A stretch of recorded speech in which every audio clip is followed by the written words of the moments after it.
What's up, everyone? Welcome to the video. Today we're going to take a look at how to change the battery in this Chevy remote key fob. This Chevy key fob is going to use replacement battery CR2032, and I'll put a link in the description box of this video to where you can purchase these batteries if you're in need. So the first thing we're going to do is remove the emergency key that's in the bottom of the key fob.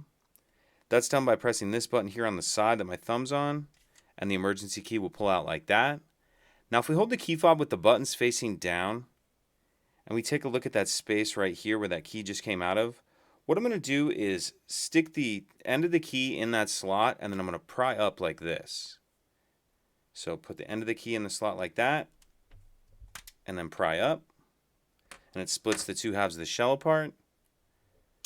Go ahead and pull those the rest of the way apart, and in the back half of the shell we see our battery right here. And for this part, if you grab yourself a small screwdriver, you can get under the edge of the battery and get it out of that holder like that. Then we'll grab our new battery, and we want to make sure that we're installing that with the plus side down like that.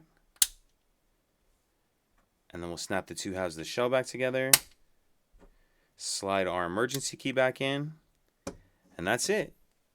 If you have any questions, please let me know. If you could take a second to like and subscribe, it helps us out, and I'd appreciate it. Thank you.